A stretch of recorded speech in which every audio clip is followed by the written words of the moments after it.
Great news, young historians! After 4 brutal years of wretched war, on November 11th, 1918, the Central Powers have finally agreed to an armistice. A ceasefire where both armies lay down their weapons and agree to an end of the killing.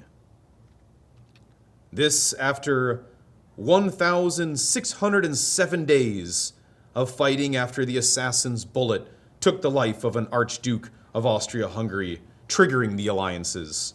After over 9 million soldiers were killed and an estimated 5 to 12 million civilian deaths and an estimated $4 to $6 trillion in costs, the guns are finally quiet on the Eastern and Western Front.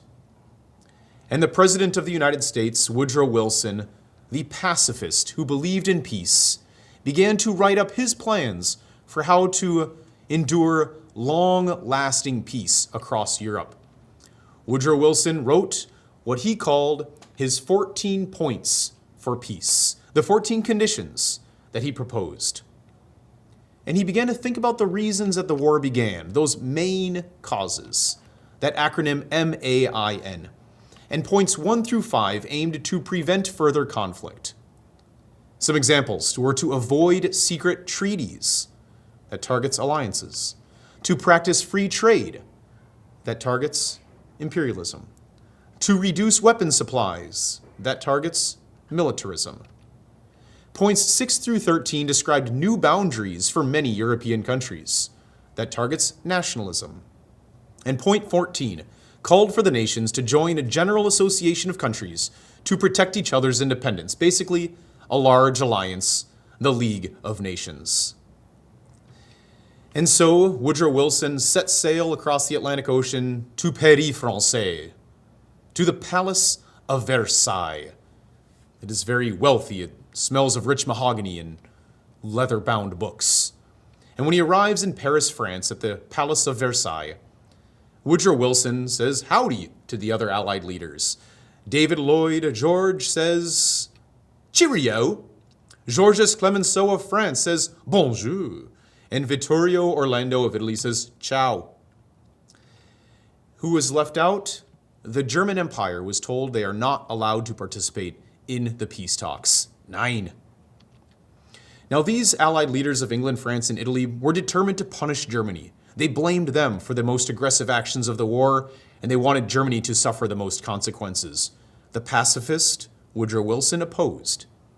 President Wilson believed that by punishing Germany, Germany would feel vengeful, vindictive, and want revenge on those countries. This would not bring long-lasting peace. The punishment towards Germany was fierce.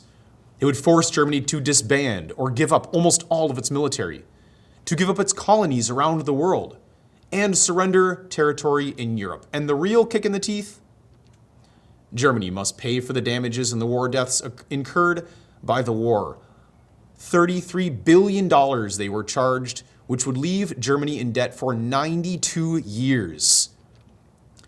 And so those leaders began to discuss the Treaty of Versailles and how to settle this. And President Woodrow Wilson, he knew and recognized that he would need his Congress, and especially the United States Senate, to agree on the treaty.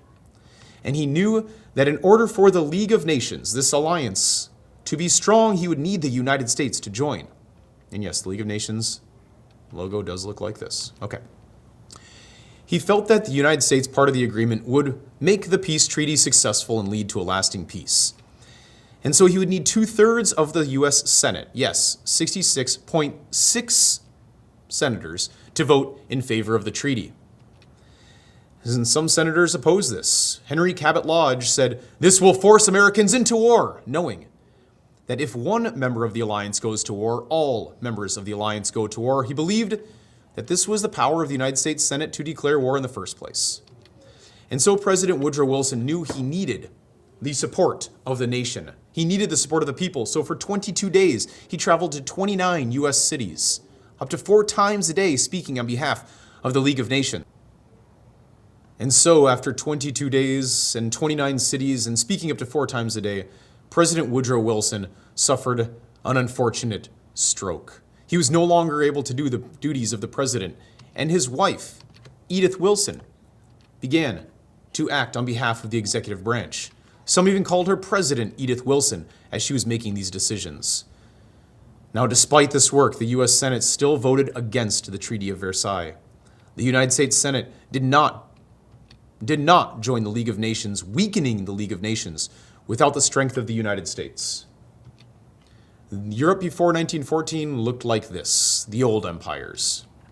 And after the war, in 1923, you see there were new countries. Those empires were disbanded, broken apart, new countries were created. And Germany was left extremely bitter as a result of this treaty. It resented being blamed for the war, and Germany and Germans felt betrayed and vengeful. They wanted revenge, none more than a young man who fought for Germany in World War I. He may look familiar to some of you. This man is Adolf Hitler. And because of his vengefulness, we will see a World War II. But for the moment, there is peace in the world.